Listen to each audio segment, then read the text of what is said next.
Welcome to Talking Buffalo, featuring conversations with guests from around the world of sports, media, pop culture, and all things Buffalo. With your host, Patrick Moran.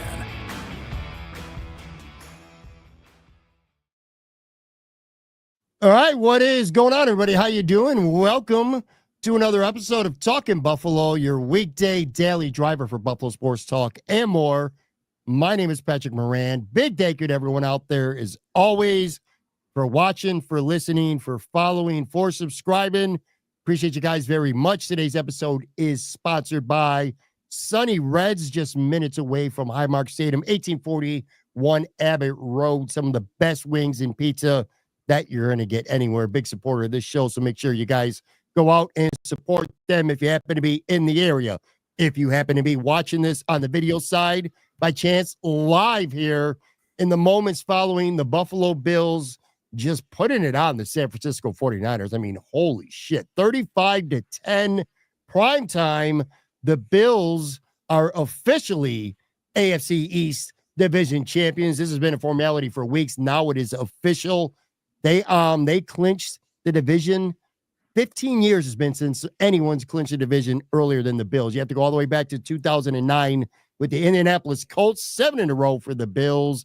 The tied for the longest anyway during the Sean McDermott era. I am joined right now, as I usually am for these Bills post-game live shows, Joe from Queens. Late night. We're literally just minutes after this game wrapped. What's going on, dude? How you doing? What do you got there?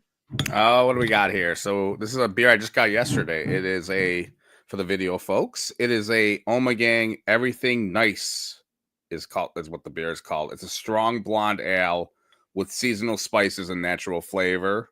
Nice. There you guys go. It's basically a Christmas beer, I think, but I have not had this. Omegang does great stuff. They're in Cooperstown. I tell anyone that goes up to Cooperstown, if you're going for like the Hall of Fame or whatever for baseball, go to this brewery. It's good shit, pal. So yeah, I buy it, man. Good shit. Good game on this late Sunday night too, as well.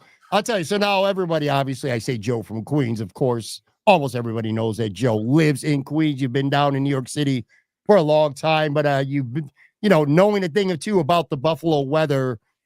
The Bills kind of say they would be a really shitty weekend for a lot of people, especially in the South towns. Dude, we got pummeled with snow. I mean, you saw a lot of it in Orchard Park. It was snowing. It was a nice looking scenic scene during the game. We got like 2 feet of snow here in West Seneca from Saturday afternoon through the game as we're recording this or streaming this right now. Meanwhile, you live in like Kenmore, North Buffalo, you didn't get shit. Like literally not even a dusting, but you know how Buffalo works, man. The South Towns paid the price yet again, but who cares? Who cares, dude? Let's talk about this team.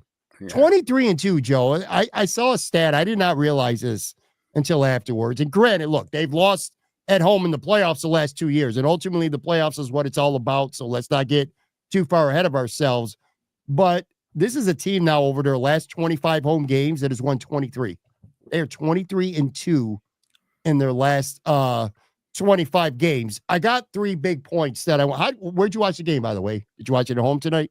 Oh, yeah, I watched it at home. I'm a couch potato. My wife's not feeling well, so she was kind of laying on the couch. So I had to kind of watch the baby all day today. So understood. There's no way I was going anywhere. But yeah, it was a fantastic game. It was I thought the Bills were going to win. Obviously, I didn't think it was going to be a blowout like that. But it was fun. It was a great game. I got a couple comments right off the bat. Our regular listener, Colleen, big Dawson Knox fan. Hey, hello, Mr. Joe from Queens. What are your thoughts on the game? We're going to get to plenty of the thoughts. I got to say, I thought of Colleen at this point. I think of her now whenever I think of Dawson Knox and making a play. And Dawson Knox had a couple nice plays we'll talk about during this game. And somebody's already writing me. I mean, Jesus, we're just getting started, guys. But Mark says how many minutes before we get comments about like Micah Hyde. Mark, you're a good guy. All right. I think that ship has sailed, folks. Micah Hyde is definitely not coming back. But Anyway, a very Maybe he'll come back to watch a playoff game in the stands or something like that. Micah Hyde could come back if there's an injury, maybe multiple injuries. Oh my God! No, okay, keep going. Let's go. Let's go. That's No it. with this. That's Okay, Jesus that's the Christ. only way that he's coming back. So look, this was a almost stress-free game. Like this game felt almost over when it was 14-3. And by the time it was 21-3, it really was over. I got 3 main points and then a handful of things that I want to discuss with you. We've talked about this for a couple of years now. This has been a Buffalo Bills team, and you've been pretty vocal and honest about the fact that you don't necessarily think that the Bills playing at home in January, having a home field advantage is a big deal. I think previous Bills editions, you've been right, but I want to start here. This is a different Buffalo Bills team right now. I think the weather, like we saw tonight for this game, is just straight up advantageous to the Buffalo Bills. This offensive line is big. It's physical. They run 6 offensive linemen a lot. They got physical, big, good blocking wide receivers. They got 3 running backs who can all carry the load when they need to, and that doesn't even count big, physical Josh Allen. And they got big, physical wide receivers like Matt Collins and Keon Coleman didn't play tonight. But, they got receivers, Amari Cooper, big-size receivers who can block. Let's start there. This is a football team, Joe, that, you still got the quarterback, you got the coach. A lot of the players are the same, but there's enough of a difference. Do you think there's enough of a difference in this team? That this is a different football team, and being at Orchard Park in January on the field with the conditions is almost advantageous to Buffalo now, where it didn't feel like it necessarily before. Yeah, no, it's a totally different team. And as you kind of alluded to, I've been a naysayer about playing in the elements because up until this moment, I felt they weren't really good in the elements. Like go back to the Bengals playoff game from 2 years ago. They stunk in it. The Atlanta game from 2021, I believe, where it was snowing, the offense looked kind of crappy. And, I was a big skeptic of it. And I said tonight when it was a surprise snow band over the stadium. It wasn't supposed to be like that. Yeah. It was, and I was like, oh shit, here we go again. And I tweeted out or posted on Blue Sky, like the Bills offense has been mid in these games and let's see what they do. And they were not mid in this game. And what you say is exactly, I think, correct in terms of the running game is completely different. It's the running game is helping them. It's a different offense than it's been over the past. And I still do believe that you can throw in the snow and all that sort of stuff, in the weather, as long as it's not too windy, but you do have to probably run the football. And that's something they have not been able to do the last couple of years, at least like since Josh Allen got good. They've been really like mediocre at running the football. They haven't really tried. And this year they're trying a lot. And I think that's the difference is that now they have an offense that is built more towards the cold weather with running the football more effectively. And that's why they killed San Fran tonight by just running the football. And, if that's what they have to do when they get like home field, and you saw it, like, I'll say this, like San Fran, like did not want any of this snow. They were dropping passes. Exactly. They had Brock Purdy fumbled the football when he was trying to throw the ball with no one in his face. They didn't want any of this. And like, it could be like, hey, California team coming to the fucking elements and not wanting that. But I'm definitely turning into that. Like, look, would it be great if they had home field advantage? Like, yes, it would be fun. Like, people go home, the town would be freaking nuts. I would try to go and stow away over there at some point. But I do feel like they can make the elements work for them, and they did that tonight because they ran the football well. Their defense was good enough. They had some issues stopping the run, but whatever. They got out to a fast lead, and it was over before you knew it. And like you said, it was a very relaxing game, and they just had it. And now you finally got a little bit off the snide of like the elements not working for you. And there's not that a big body of work, but in this case, it worked for them. And that's as shitty as a game you're going to play in with snow. I mean, it snowed the whole freaking time. You got like their plow service at that stadium sucks. They're just not good at clearing that stadium, no matter how many volunteers they get, but they figured it out, and they were awesome tonight. It's nice too to reward fans who go there, and no matter what the weather is, no matter how cold it is, no matter how much snow it is, it was a party in that stadium. My wife was at the game. Obviously, we're going on live here moments after the game. I'm looking forward to having a conversation with her and kind of getting a little bit of, the deets on what it was like being inside that stadium. But certainly us watching it on television, it looked like a big old party. And you're right. And this was for the most part, a stress-free game. But if you kind of can remember back 3 hours or so ago, it wasn't a great start. So the Bills get the ball first, and I don't think they went 3 and out, but maybe they did. No, they did. They did go 3 and out. They went so 3 they go and out. 3 and out. Yeah. They punt. Frisco gets the ball, and they're just running the ball down the Bills' throats, but they hold. They settle for a field goal. Then the Bills scored a touchdown, kind of got their shit together. Frisco drove down, but then they missed a field goal. I think they missed a field goal. Then the Bills scored again. Whatever. At that point, like I said, it was 14-3. It was done. So my big point, like I said, the first one I had 3, is it just feels like this is a different Bills football team that is kind of built for what we saw tonight. That's for sure. You kind of already alluded at my second point here. The San Francisco 49ers really did look like a West Coast team playing football like a West Coast team in this weather. They couldn't get off the ball. They were running the ball well when they wanted to, and then kind of got away. Christian McCaffrey getting hurt. That was definitely a big blow to them. There's other factors, but like you said, the ball literally came out of Brock Purdy's hands. A couple of that fumble by the fullback was a big, well, I don't say a big play in the game. Well, it kind of was because they were trying to mount a little bit of a comeback, but I don't know, that offense, they were a disaster. They looked like they wanted nothing to do with it. You're 100% right. Plus, in fairness, the injuries were a big factor too. I mean, look, no Nick Bosa is a big deal. Sure. No, Trent Williams is arguably the best offensive tackle still in football. You're starting at left side of your offensive line did not play. Of course, you had no Brandon Ayuk. McCaffrey goes down early in the game. Purdy wasn't 100%. So there were definitely injuries, being a factor. Bills fans know that all too well with this football team here. But still, yeah, it looked like a big West Coast team. And then the third point, if you do care, and I'm not saying you do, I know a lot of people out there do, maybe you should, but if you care about the MVP race, it's almost, I'm not going to say it's over because there's still 5 games left, but it's almost over, especially if you're weighing a week-to-week thing. Lamar Jackson had another game and a loss against a good team again where he fumbled twice. And Josh Allen, if you care about it, he was the front runner coming in. Stats in terms of completions and yards, who cares? He was 13-17 for $148, but he threw for 2 touchdowns. He ran for 1. He got a touchdown reception, just a crazy play, another highlight play. And most importantly, the Bills won, and they're 10-2.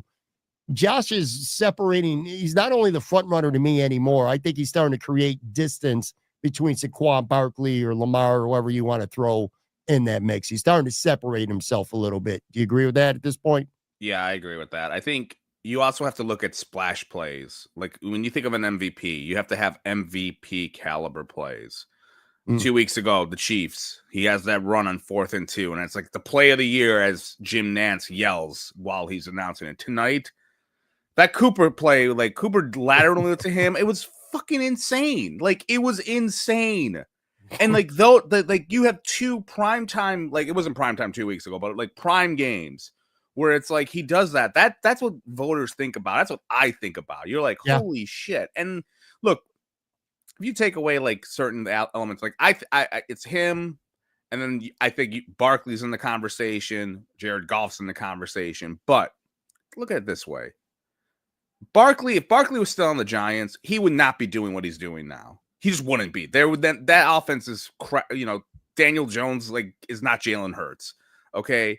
Jared Goff, I like Jared Goff a lot in Detroit, but he's got like a ton of weapons he's throwing to. They're just a loaded offense.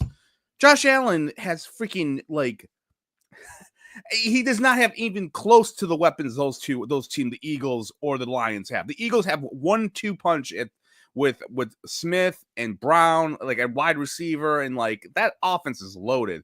Lions, they got St. Brown and they got a couple other guys. They got Montgomery. Yeah, they got Gibbs. 2 great running backs. Yeah, they're Williams, Laporta. Yeah, they're loaded, and like the Bills have like every week there's There's offensive guy banged up, not playing every week. They haven't even had their core wide receivers in it all this year at all. Like I think it's been 1-2 games. It's like Cooper, Kincaid, their first round pick from last year, and Coleman, their first overall pick this year. Yeah. Neither of them played again, and it just doesn't matter, dude. They've scored 30 points or more 6 straight games now.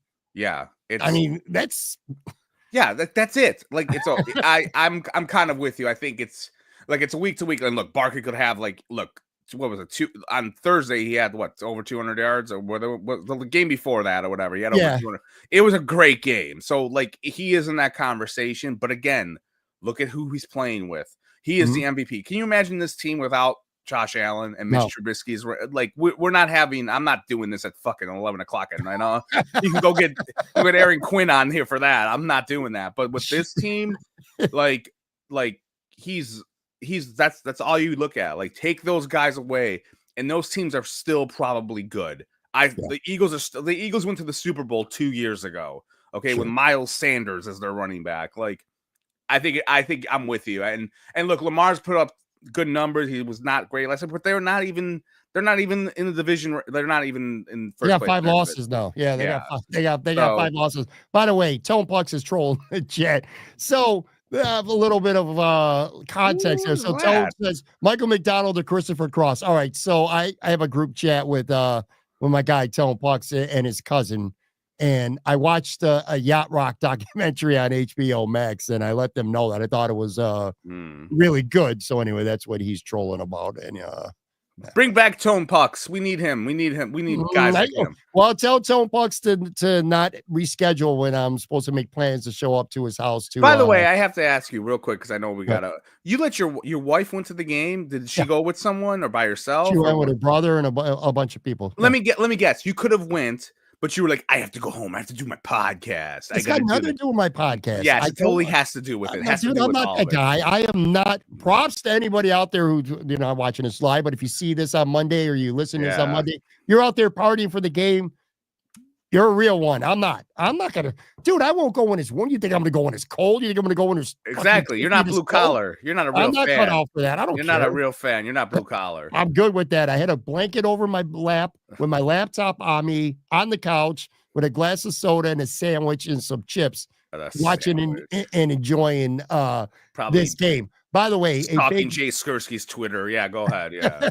Big week for Josh Allen, obviously off the field as well. He gets engaged. I got to tell you, I know this is going to sound corny now, but tell me, Joe, you know, social media. Now, you're not really messing around with Twitter now. You're pretty much on Blue Sky, but at least with Twitter, tell me if Josh Allen plays bad tonight, for whatever reason it may be, tell me I'm wrong, that if Josh has a bad game and he's got like 2 or 3 turnovers and just not a good game and the Bills lose, that they're going to say he's not focused, he's distracted, he's getting engaged during the season, yada, yada. You know there's going to be a couple brain dead idiot morons who are going to say shit like that. So Josh goes out, gets himself engaged to a gorgeous Hollywood actress who everybody in Bills Mafia loves, as they should. She's really, really cool. And then he just comes out and dominates on Sunday Night Football in a huge Bills win. I'm glad it went that way, obviously, as a Bills fan, but also just because I know what some idiots might have said if he would have played bad and the Bills lost, getting engaged this week to her. I'm sure those people are bots and they're not real, to be honest. It's like a 1%er. I mean, I made a joke on Blue Sky, like, where are the WGR callers to complain about that? That complained about Ryan Miller. Like, back in the day, Ryan Miller was married to yes, I agree with that tone. Like, Pat's wife loves time away from Pat. Ryan Miller's wife. Oh, yeah. Yeah, because she was an actress and she was in the Kumar and Harold movies or whatever. I don't know what the teen movies, but like, and I remember everyone like assumed like Ryan Miller wanted to get out of town. Like, oh, he's going to go to LA. He wants to leave. Like, not everyone. I shouldn't say that. Not a giant straw man. But like, there would be these terrible callers. But yeah, you got those idiots. You ignore them. They're just schmucks on wheels. Josh Allen's, would say. He's just, I don't know, man. I just feel like he's taking his game to different levels. We keep going. Go ahead. Sorry, he is out of. I was just thinking this today, like while watching this game. Like, he's a once in a generational talent that we're. I was trying to think of like articulate this to my thinking about this was like I remember Ryan Miller like during his Olympic year, like in 2010. And I was like, he was awesome. And I was like, man, we are so lucky we have this guy. And like, he's ours. Like, he is ours. He is Bills fans. Like, he's ours. And like, we're privileged to watch this guy. And there have not been that many players for either team from that point on. Like, you could say Jack Eichel maybe, but they sucked. And, who cares? Like, that guy is just like, I just sit there and I go, how many more years do we have of Josh Allen? Like, we still have like 6-7 years of him, hopefully. And like, please, like, everything be okay. Be his hand, I hope, is okay. And I hope his marriage is great and everything is awesome. And that was a little worrisome when he grabbed that hand early in the game. I'm like, uh-oh. But he was handing the ball off right away with his left hand. So that tells me he just probably got it banged and was cold. But but like, whatever. Just overall, it's a privilege to watch this guy, and he's ours. He is. Yeah, you don't take it for granted. You don't take guys like this don't come around often. Who knows how it's going to end up? This year and for however many more years that he plays at this level. But enjoy it. Don't forget the years of J.P. Lossman and Manuel and Kyle Orton and Trent Edwards and all these other guys who are not Josh Allen, between Josh and Jim Kelly. I'm going to give you a quick take, too. They're going to take a break, and I want to kind of get into that first half, what really blew the game open. But I want to be careful because it's going to sound like an insult to Stephon, but it's not. And I'll tell you why it's not, too. I think Josh Allen's at his best this year. This is his best year. I think in part because Stephon Diggs is no longer here. And I've really noticed that. I'm kind of locked into that over the last 2 games. But again, I think Josh needed Stephon Diggs at that time to get to where he needed to get to. I'll give you an example. CJ Stroud right now with Houston. That offense has not looked the same since Stephon Diggs got hurt. CJ Stroud is a younger quarterback. He needs a really good veteran like Stephon Diggs. So you could say that, you're better off without Stephon. That's not necessarily throwing Stephon into the trash. It's just a situation and where they got to, those 2 guys. I think Josh is just at his best when he doesn't have one guy that he's worried about feeding. And folks, you just talked, when you were talking about the MVP thing with all those stars on Philly and all those stars on Detroit and the Bills not really having those star players, they don't need to because Josh doesn't have one specific guy that he's got to feed. Whereas Stephon Diggs, I kind of think was that guy. But like I said, him going to Houston, I think that was perfect for CJ Stroud, which that offense has not been the same since he got hurt. Do you think that makes sense? Yeah, sure. I mean, at that point, Josh was going into his 3rd season, and he needed a guy to help him out. Mm-hmm. And I feel like he doesn't need that number one. It would be nice to have those guys, but like, he is that good where he can accentuate other talent around him. And that's what he's been doing. And again, he's just the pound for pound. He's just a phenomenal player. Like, he could play running back, and I think he'd have like 1,200 yards, or he could be a tight end and have like 1,000 yards because he's just such a freak. He's not a man; he's a machine. He's a Terminator, as like Kyle Grease said once in Terminator 1. Like, that's what that guy does. He's just awesome. And just every game, he just does something that you're like, what the hell is this? He pulled this out of his ass. Like, that Cooper, I didn't even care about, like, after he scored that touchdown, the next drive that San Fran scored, and I didn't even watch it. I was just in awe, like, at social media, trying to find clips of this play and be like, this play is awesome. Like, you're not going to see that again. Or maybe you will, but, like, that play was incredible. And as I said, I am just Brandon Beane and Sean McDermott, whoever the hell picked him, and like who was ever in that draft room and wanted him over Josh Rosen and whatever, like, God, I would buy you guys a drink if I could. Because thank God for that. I mean, not maybe this play specifically. What we saw in this game was unique. The quarterback catching basically his own touchdown pass, but he's always been a highlight machine. Sure. The difference is it was always mixed in with almost every game, 2 or 3. What are we doing here, Josh? Well, what are you thinking? What kind of throw was that? Well, how do you turn that ball over? What an ugly interception. Name me a play tonight that was even remotely like that, where you're like, oh my God, Josh, what the hell are you doing here? And this isn't the only game this year. So he's making those highlight plays, maybe not quite as often. And his stats, his numbers aren't looking quite as good as they have in recent years. But the most important thing is he's doing all these great things, and he's not doing the 3 to 4 dumb, boneheaded throws or decisions per game. And that's what's making him a complete player. I said it last week. I'll say it again. I think he's got the mental aspect of quarterbacking 100% down right now. And I think that's been the biggest thing about his growth.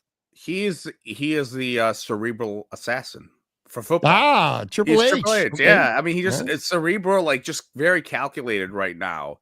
He's not making mistakes. And look, I've said this before, I didn't mind the mistakes all that much, but I get it. Like in terms of some people caring, I get that. But he's just more methodical, and he's just a freak. He's just like in that he's grown up. Now he's engaged now to a Hollywood star. Like he's grown up now. But what he did tonight, like he managed the game, he made some big plays. Like all he had to do really was hand the ball off. And I think as we kind of opened the show with, like James Cook was great. Like he is, we talked last week when we were doing like our Pro Bowl, like we did the who would make the Pro Bowl, and you were like Cook's making the Pro Bowl. I was like, I don't know, like he's got 10 touchdowns, but his yards per carry isn't great. Well, he that shot up to that tonight. Like he was that 65-yard touchdown run, like that was incredible. Great blocking up front, and he just took it off. And to do that in the snow, like you're in the snow running, and he was flying. Like it was he like was on the skates. seventh. It was like this. It was the fastest next gen stats. I don't even know what the hell that shit means, but it was the fastest run of his career. And I think I saw something like the 7th fastest in the league or something. I don't know, something like that. But it was definitely the fastest he's ever run in his career. Yeah, that was incredible. In the snow, he did that. Like you're supposed to be sliding. Like but like the running game was great tonight. And to our girl Colleen, Dawson Knox. I'll give Dawson Knox credit. Like when he's the main tight end and he doesn't have to split, snaps with Dalton Kincaid, he's effective. Sure. And I think that's been like the best thing, sadly, for him is like Dalton Kincaid not playing, but he's been solid, and he had some really good catches. And his second catch when he was like plowing down the field with like 4 defenders like draped over him was kind of a little reminiscent of that catch he had against the Bengals his rookie year when he was running people over. But yeah, for sure. It was a great time. Let's take on the video side, literally like a 2-second break. Going to be right back. I kind of want to go over a couple things that happened in the first half to really kind of almost put this game away early, and then a couple other things and a little, I guess, a couple nitpicks, but that's the most we'll be able to do is nitpick. So be right back.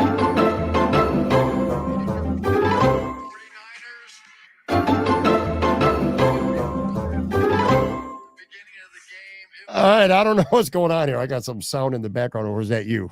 That was me. My bad. Oh. Anyway, sorry, no I was looking at blue sky. Right, so we kind of talked a little bit about how, like I said, the Bills got the ball to start the game, which I started to really hate when that happens. They don't do anything with it. San Francisco comes out and scores. The Bills answer. It avalanches. That first half, the Bills are up 21-3, and just like I said, the game was in complete control by the half. James Cook had that 65-yard touchdown run, the big play of the game. 9 carries, 101 yards in the first half. The Bills ran for 142 yards before halftime. Ray Davis also had a touchdown. By the way, I had an all-time terrible take on Twitter. Ray Davis scored that touchdown, and Ty Johnson looked good.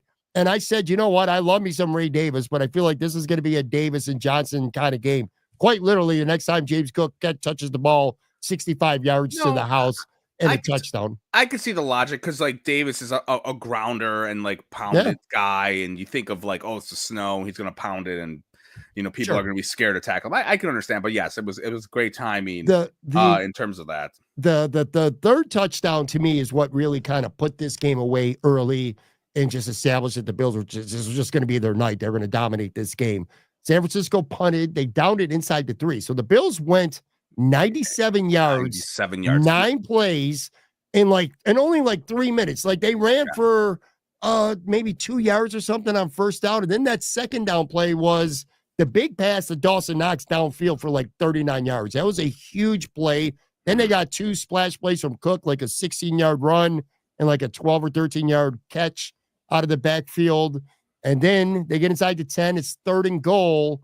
And Josh Allen throws a perfect pass to Matt Collins, who quite literally, bucks the guy out like a basketball player, getting a rebound, gets both feet down. And then again, it was a 7-yard touchdown. It's 3rd and goal. Now, I'll tell you what, dude, Matt Collins has been quite the revelation. And we got on him early in the season because I think his role was too big going back to that Houston game. He has no business being the number one receiver on this team, but holy hell, has he been a great pickup. He's caught now a pass. The last 13 targets that he's had over the last 4 games, he's caught them all. 13 catches, $150, 2 touchdowns over these last 4 games. Touchdowns 2 straight weeks now. This guy has been really, really, really good. I know that the feed and all that other shit, I know you hate him because he's a cat hater and all that other stuff. He's growing on me a little bit. The mad scientist outfit that he wore. That was dope, man. That was dope. But anyway, I feel like a player like Matt Collins really kind of speaks to the depth of this football team right now. Again, did it matter at all that Keon Coleman and Dalton Kincaid, neither of them played? I just ran off Dawson Knox and Matt Collins. Those guys are just stepping up. It just speaks to the depth of this team, man. It's just wild to me. Matt Collins is a pretty damn good player. And the Bills, by the way, went 2 for 2 in the red zone. That was a big difference in the first half. But yeah, these role players, Dawson Knox, Matt Collins, Alec Anderson had some really good blocks. That 6 offensive linemen, which he played a lot. Just the depth on this team is just nuts, man. Well, look, they had to kind of change their game plan tonight because of the weather.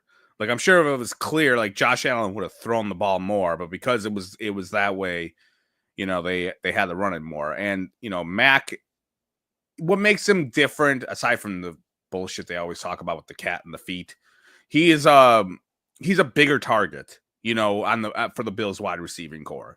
And I think that's good for like a red zone guy that you want there. And I feel like that was like you said, he boxed him out. And that's a guy you want in the red zone, who can get those touchdowns. And, he stepped up, he had that play, but I think it all goes back to what they did with the running game, with Cook and the 3 guys, like those running backs, like they need to have a nickname for that trio. Like, I don't know, like whatever, Thunder, Lightning, and Earthquake. I don't fucking know. But like that to me is the most impressive thing you go away with the offense outside of the Allen plays. But that 97-yard drive was great. That was when Allen had to be the man a little bit because it was like crunch time. The half was about to end soon. And that's what Allen did. And those guys coming in and without Coleman and that's goes into why he's an MVP, for Allen, because he's doing it with like different guys that, Hollins was supposed to be, he was supposed to be a special teams guy, or like that was the ideal situation. And then like we thought we'd never see him again, right? I thought we would never see him again with Amari Cooper, but Cooper's been kind of banged up a little bit. And, the play he did, like, Cooper hasn't done a lot. Like, he's been kind of banged up, outside of like the lateral. Yeah, 2 targets in this game, 2 bad passes, maybe the 2 worst passes of the day from Josh. And he called that was a good, one was a sliding catch earlier in the game, and then the catch on the quick slant, which he had the awareness lateral. And he caught that with one arm. I mean, I haven't watched the post game or like one hand, like behind his back, kind of, or not behind his back, but like behind him, excuse me. I'm curious what the post game is like. Did Allen call for it, like pitch it back to me, or did Cooper like go like, here, you take it, like, on how that worked? Because it's just an amazing play. And in the NBC broadcast right after the game, he didn't say anything like that, but he didn't know about the stat that he got the touchdown catch. He's credited with it. He says, "Oh, cool." And somebody said something about starting Josh in fantasy. I think he said maybe someone in the booth did. And Josh goes, Josh started himself too, he said, in fantasy. That was pretty funny. I want to point out a player here. We spent a lot of time talking about guys, of course we do, as we should, like Josh Allen and a lot of these stars on offense and a couple of the stars on defense. But I want to single out one player here I thought had a really big play in this game. All right, so it's 21-3. You start the second half, kick the ball off, and Deebo Samuel takes the kick and busts a long return. He goes 60 yards down to the Bills' 38-yard line. Couple plays later, San Francisco's really driving, and it's 1st and goal from the 4-yard line, okay? You go in, you score a touchdown, it's 21-10 just 2 minutes into the third quarter. You got life. Anything could happen. It's a snow game. You get some momentum. Things could change quickly. But the fullback, Kyle Juszczyk, takes that handoff, and Taylor Rapp, this is the guy I'm talking about. Taylor Rapp with a gorgeous punch out, punches the football, causes a fumble. This dude ain't fumbled since like 2018 or some shit like that. Fumbles the ball. Christian Benford recovers it and takes it up back to like close to midfield. If Taylor Rapp doesn't make that play, he scores a touchdown. They score a touchdown. It's 21-10, and you still got 28 minutes of football left. Taylor Rapp has been really good this year. He's went from being, I don't know how I feel about him, to, he's kind of fine, too. You know what? Taylor Rapp is kind of becoming an asset to this defense now. I mean, that was a big play, and he's had a handful of really big plays in the last, say, month or so, man. He's been really good. Yeah, I thought overall the Bills defense had that kind of a bend but don't break tonight, and that play would kind of summarize it. Like, they're about to score, and he makes that play.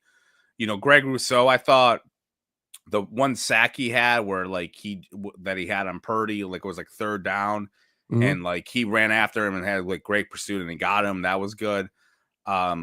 Rapp's been great this year, and the safety, you know, Hamlin should have had a pick. I mean, I don't know where that one freaking phantom call. I don't know what that was. That was like either the camera fucked up or the ref fucked up. DeMar was fine. DeMar played fine. He had a couple tackles. He missed one. Who gives a shit? It's snowing out. It's not great conditions. But yeah, I keep going back to Taylor, dude. He's just no, Rapp was great. I mean, look, and it's. You know, I thought he was going to play more last year, but obviously Poyer and Hyde kind of took all the snaps from him last year, but he's been good this year. And he's, you know, maybe that's like oddly enough, maybe that's like part of the growing process with McDermott. Like, him and Hamlin didn't play much last year at all. And maybe you could say like, oh, they learned the system and they got better and so on and so forth. I'll say this though, just to go back to the offense for a second. The running backs tonight, I just did the math in my head. 30 carries for the 3 running backs, 198 yards, 6.6 yards per carry by the running backs. Yeah, that's really good, man. That's really good.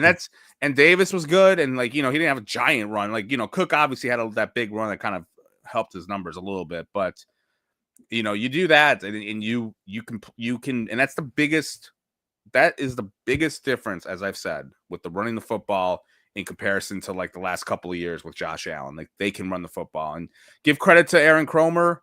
You know, I wouldn't want to be on a beach next to his house. I'll say that. But other than that, he's done great stuff with this offensive line. And yes. They, even without Mitch Morris, who I thought was going to be a big blow, I don't even know if he's there or what's like it. You don't see that. You don't see a pick. But again, like I'll ask you this, because you didn't give me a rundown, because you didn't send we went on the air 10 minutes after. Well, you know what? I could have had a rundown, so because now I'm going to jump all over the place, and I know you hate that. Oh, we're already past that, but go ahead. You're right. We are. By the way, I got in trouble with my wife from last week. I got to tell. I may not tell that story, but I got in trouble for first thing. Save that. We'll say that for the end. Yeah, maybe we'll see. I don't know. I think I might have an embargo. She's a unicorn at this point. But going to my question to you: are the Bills the best team in football right now? Come on, are they the best team in football? And take a breath, because I know you get excited very easily, good or bad. Are they the best team in football right now? You got the Lions, you got the Eagles, the Chiefs. Not the Chiefs. Those are like the 4, I would say, like the holy trinity right now. I say this is a cop-out answer, but I say all through those first 3 teams are in one tier to me. And I don't think you're wrong if you say Philly, Detroit, or Buffalo. I really don't. I don't think if you say Buffalo's the best team, I don't think you're wrong. It's ditto for Detroit, ditto for Philly. I'll say this about the Bills though. Like I said, I feel like every week we're talking about like different players, like, you know, the indie game. Teron Johnson comes up with the pick 6 and this and that, and Groot's been kind of like the one constant on this defense. And then today, like I said, it's Taylor Rapp. That could have easily been 21-10. Now, the Bills don't score, but then the defense gets a 3 and out, and then they score. That was the Cooper, Josh Allen lateral there.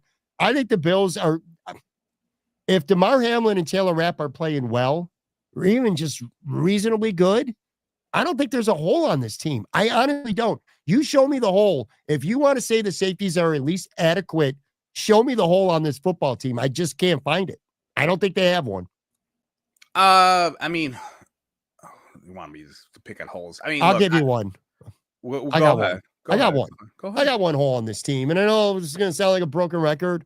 If there's a hole in this team, we're kind of skipping ahead now. I had a couple nitpicks in this game. It's hard to have a lot of nitpicks when you beat a desperate team 35-10, but the defensive tackles are just not playing well against the run. Ed Oliver, Daquan Jones, I'm going to give them a little bit of a pass because the weather was bad. I mean, it's hard to get good footing, and it's always an advantage to the offense. So, not going to be too critical. But, when Phillips and Johnson were in there, the defense was a little bit better.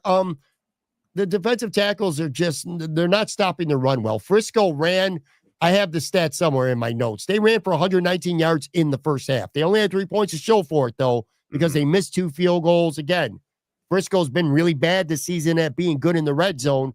That's been one of their biggest downfalls. But they had a lot of success running this football. And again, McCaffrey got hurt early. That was it sucks for Frisco. It sucks for Christian, but it was good for the Bills that he got hurt relatively early. Mason had to go through concussion protocol during the game as well. This team's not really great at stopping the run, but, and then I'll give this back to you, I think it's by design a little bit. Go run the ball. We'll give you the 30 to the 30, and then we're going to hold you to field goals, and we might get a big sack along the way. You might get a penalty along the way. We might pick a ball off or cause a fumble during the way, and you're going to come away with nothing. We're going to keep you out of the end zone. So I kind of get that. But if you want me to tell you what I think is the one hole on this team, potentially, I need to see Ed Oliver and DaQuan Jones step up down the stretch here.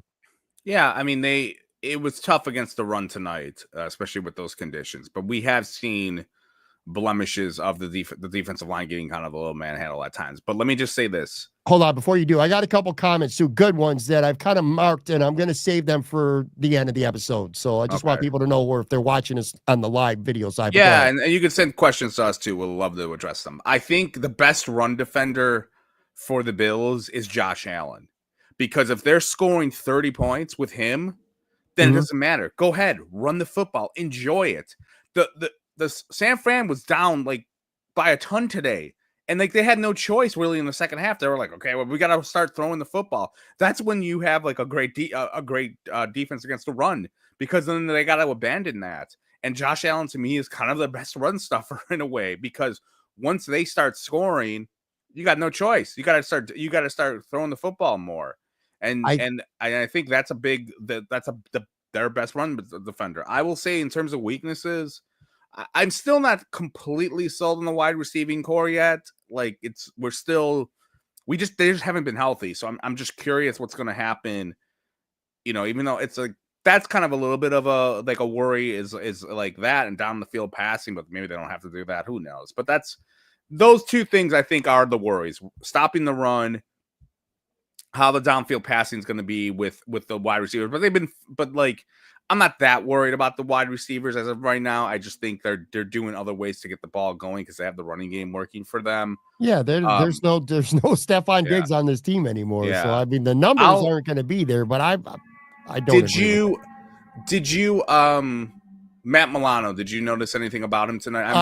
I was just about to get to him. So yeah, what I did notice in terms of snap counts, I don't know. Now the Bills took a big lead late. He played every non-dime. When they went to a dime defense, he came off the field. They only have one linebacker. That's Bernard, and that's not going to change. And Cam Lewis comes on the field in their dime package. He played every snap, at least through the first 3 quarters when they were not in the dime.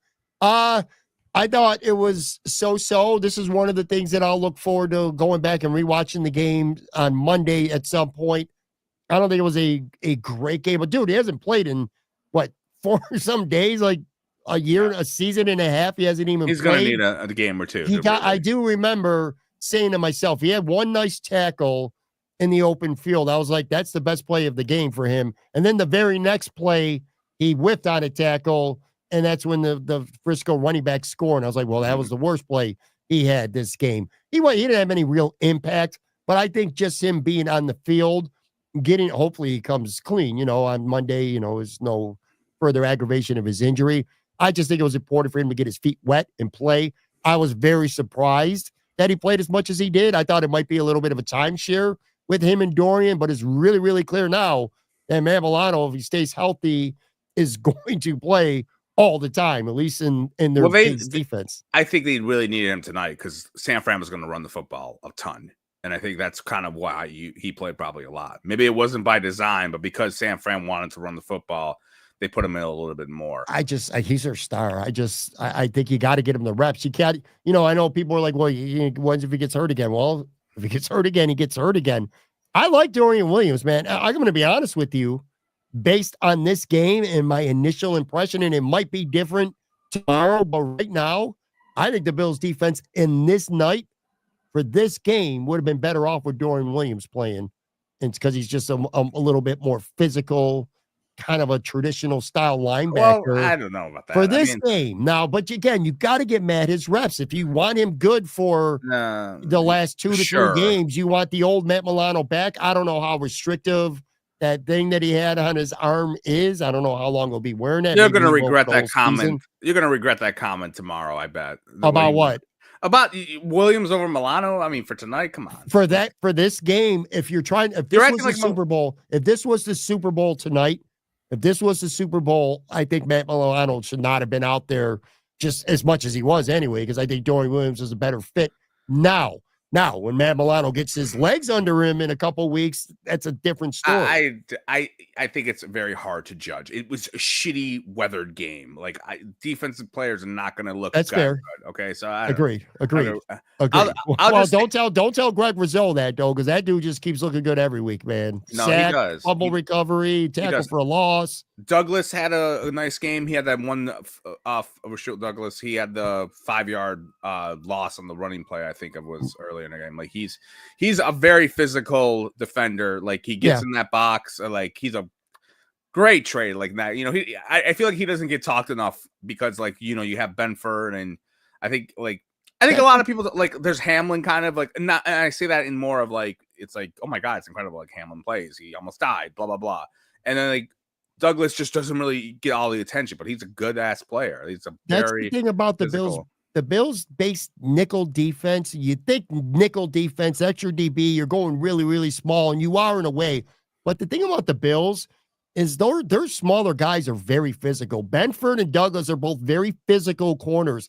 Taylor Rapp is a very physical safety. Yeah. Bernard's a very physical middle linebacker for being the size that he is. And Teron Johnson plays like a linebacker at the nickel corner spot in that base defense. Yeah. But yeah, look, the one kind of trend I've noticed all season long with the Bills, that if I'm if I hate the Bills, if I hate watching the Bills every week, and I'm like, I want to see the Bills lose.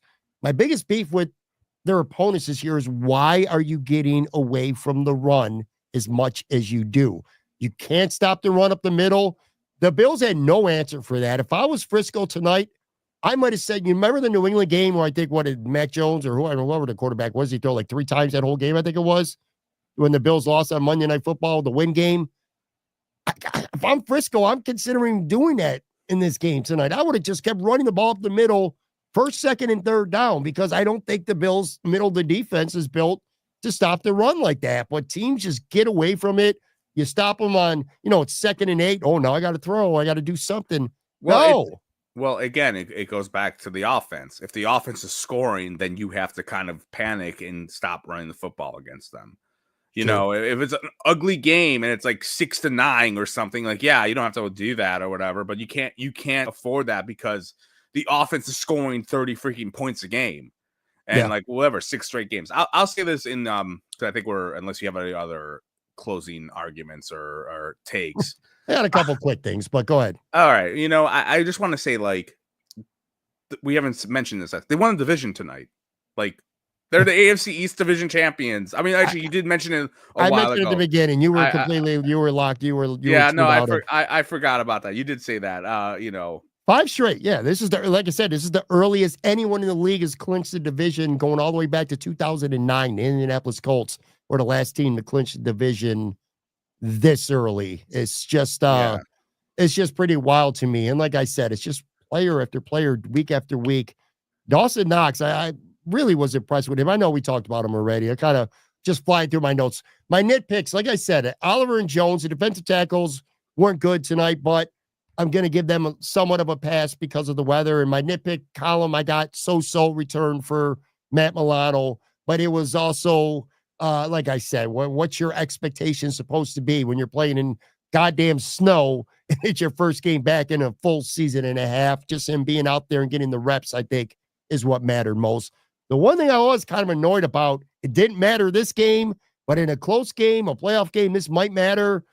Hopefully Tyler Bass can boot the ball into the end zone in the playoffs because the Bills gave up 2 long touchdown return, or not touchdown, but 2 long kickoff returns to Deebo Samuel. He had a 60-yarder, and then he had a 42-yarder. They did redeem themselves a little bit. Cole Bishop had that hit on Deebo on one that forced a fumble that I think Jalen Virgil fell on for a turnover. And then at the end, I'll say this too. So that was my nitpick. The coverage was not great. The punt, Sam Martin was good. Tyler Bass was a 49-yarder, complete pass in this weather, made all of his extra points. I am mad at Cole Bishop, though, that goddamn him. Because you know how I do my 3 bowl predictions every week. And my last bowl prediction on Friday's preview show was that Brandon Condrington was going to take one to the house, whether it was a kick return or a punt return. He was going to score, take one to the house, and he did. But it got called back because of a Cole Bishop penalty. That pissed me off, man. It didn't piss me off at all.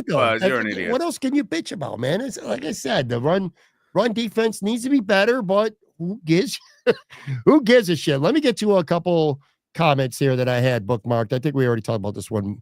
Milano looked like he got a lot of steps. Yeah, like I said, he played up until the end when they started. I don't know what they did late in the fourth quarter, but he played every non-dime package snap. Mark says with Knox stepping up the way he has, is a Kincaid pick a waste? No, absolutely not. Dalton Kincaid is still a weapon on this team. Dalton Kincaid was playing pretty damn good too before he got hurt. Not as good as he was last year, but he was coming on. And when you get into January, he's a guy who can stretch the field. He's got great football hands. And I still like a little bit more out of him. I don't know if I like he needs to play a little bit better when Kincaid gets back. But it is tough when they just have not, with the 2 tight end offense, it just has not worked with both of them getting their numbers. It just hasn't happened. Where like Dawson, I don't think anyone's going to get their numbers, dude. It's just not this kind of offense. No, Mari Cooper is not going to do what he did in Cleveland and Dallas, and I don't. But your Dawson Knox has been a guy who's had like games where he had like 1 catch for 5 yards. I'm not asking for both of them to get 10 catches for 200 yards each. Just when they have played together, there's no 5 for 50 from either both at the same time. That's, I think, a bit of an issue. And I do think Kincaid this season prior to his injury, he's been kind of he's been okay. He's been all right. There's going to come a game where they need Dalton Kincaid to have 5 catches for 85 yards and a touchdown in a big game. It's going to happen. But the question was, is the Kincaid pick a waste? And no, it's not a waste. No, come on. Yeah. No. All right, let's go here. A couple more. Mets fan says, even MVS had a touchdown catch today. Bills wide receivers even catch touchdowns for other teams. MVS. Well, no, because MVS had a touchdown today. Yeah, MVS. All right. Well, you know what? MVS. He's been for them. What a revelation. He's been great for the Saints. That's cool. Let me ask you a question, though, Joe. MVS gets cut by the Saints tomorrow, okay? And the Bills claim him on waivers. What is it? And Keon Coleman's back. What's MVS's role with this team? He's not even going to see the field. He's not going to see the field. You got Cooper. He's your number 1. You got Shakir. He's your slot guy. You got Keon Coleman. And then you got Matt Collins, who we clearly see as a big role on this football team, or a contributing role on this team. And we've started to see Curtis Samuel come to life. Where the hell is MVS even going to play on this team? And he's got no special teams value whatsoever. So MVS is not even going to play. Yeah, he wasn't going to, but he didn't play much to start, though. He wasn't playing at all, like without Amari Cooper being there. Like, he wasn't doing much of anything, but I don't know. We'll see what happens. I'm happy for him. I like MVS. I thought he was going to be a good addition. I don't really care. I thought he was shitty to begin with, but they never really gave him like an opportunity. He didn't play, but that's it. It is. Yeah, there's just. It's kind of weird, but like he's not. He wasn't that good in Kansas City either. I don't know. If he was playing well with the Saints and the Bills were just slugging along and they didn't trade for Amari Cooper, I'd be like, man, It would have been nice to keep MVS. Sure. Mark's Homer Media, not you, Pat, just keeps talking about Milano being an All-Pro. What a joke. He was an All-Pro 2 years ago. Well, look, he's not going to be an All-Pro this season. He's probably never going to be an All-Pro again at this stage of his career, but it's very unfair. Don't judge Matt Milano by what you saw in a snow game in his first game back in a year and a half. Let's wait 2 to 3 weeks. And if Matt Milano's out there and he's not making any impact and he's whiffing on tackles and he's getting beat by tight ends in coverage, then it would be fair to say, you know what? This guy might be a little bit on the washed up side. He might not be the same player. We said it about Von Miller last year. We said it about Trey White 2 years ago. I'm not ready to say that based on what I saw here just in one game. But All-Pro, no. Alex Barber, this was in regards to us talking about the best teams. Alex says KC is until you beat them in the playoffs. Well, that's fair. They are 10-1. I don't care how they're 10-1. They are 10-1. Yeah, that's some bullshit 10-1 by them. I know. I've been saying it's frustrating.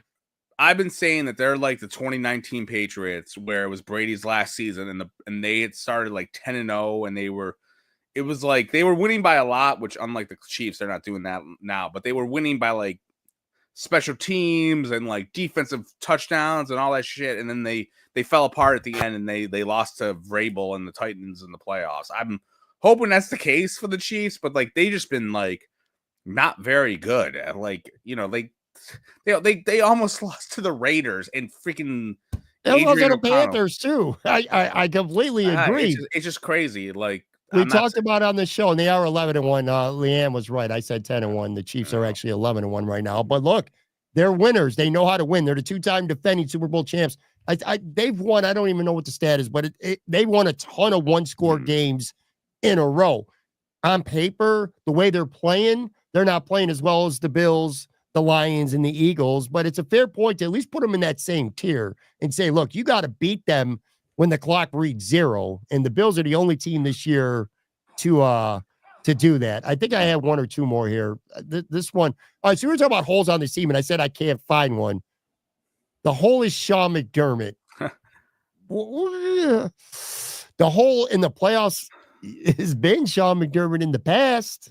If you believe this team is headed towards the same fate that we've seen from the Bills of years past, that holds some water. He's going to have to prove some things, I'm sure, in the playoffs, which, by the way, the Bills are officially in the playoffs and officially have a home game now, haven't won the division. But I actually think Sean McDermott should be in the running. I don't think he's going to win it, but I think Sean McDermott deserves to be in the running for Coach of the Year right now. Losing all those veterans that they lost, and everybody thinking this was going to be a transitional year, including the GM pretty much saying that, to be 10-2, to wrap up your division in literally December 1st, December 2nd, wherever the hell we are at right now. How's he not in the running, at least, for Coach of the Year? So it's a case that you can't, like, he definitely should be in the running. And there's been moments that he's been a dick. And, you know, but like there have been few and far between. But right now, you know, and one thing to say, like, I don't know if you saw this on social media, like him and Josh Allen were doing snow angels after the game on the field.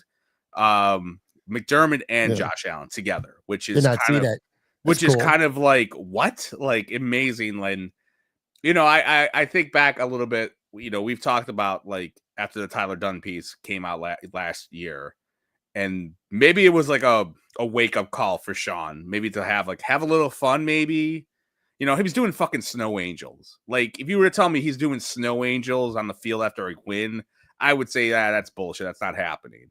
And maybe like he learned from that piece in a way of hey, I have to be a little bit better. And like, yeah, you could say like they rallied around him and all that shit, but maybe he saw like shit, if 30 people think I'm a dickhead, maybe I have to change things a little bit. And I remember in this game tonight, they asked Josh Allen, I think after the game, they asked Josh Allen, or maybe it was before, I forgot, but like they asked about him and McDermott. And Josh kind of said like McDermott used to be a micromanager with him. And like, then he let him do his own thing and great. But I do wonder, like maybe he was a micromanager for other things and maybe he's chilled out about that. But you know, him doing snow angels, that's a fucking sight. Like after the game, Sean McDermott did snow angels. Some people will laugh at this, Joe, because you're on the path that I was going to end this asking you this. I know a lot of people are going to laugh and say this is stupid and crazy, but I think it's a legitimate question to ask. Did Tyler Dunn's piece last season change this football team, change the way Sean McDermott coaches, or at least maybe some of the relationships that he'll have with his players? It was a rallying point last year. That's not even debatable. It was a rallying point last year for this team. They wanted to rally behind Sean. That's not even debatable. And this team he's way more aggressive, consistently aggressive this year. You can even go back to the playoffs. I mean, what a dumb call that didn't work out. DeMar Hamlin, a fake punt. But guess what? If that fake punt worked and the Bills go on to win that game, you can't throw darts at a guy and say he's soft. And then when he tries to be aggressive and it don't work, blame him for that too. You know what I'm saying? I want the Sean McDermott I've seen this season, I hope is the Sean McDermott we're going to see in January. Like, if we're going to go down aggressively. Don't be punting from the 38-yard line on 4th and 2.5 yards. You know what I mean? In the third quarter of a game. Yeah, McDermott and Tyler Bass. Those are the two guys right now where I feel like they got the most to prove, that to earn trust still, even though, like I said, Sean's been really good. But anyway, all right. Do you got anything else? Because I think I'm done here. No, we got to go. My kid just woke up, I think. I hear him screaming in the monitor, so I got to go. All right. I want to thank everybody. Almost 700 people here, well past midnight, live in the chat. I appreciate you guys very much. For Joe from Queens, I'm Pat. I'll be back. I'm going to have some takeaways, watch the game, film, PFF, all that fun stuff. Another show coming at you tomorrow.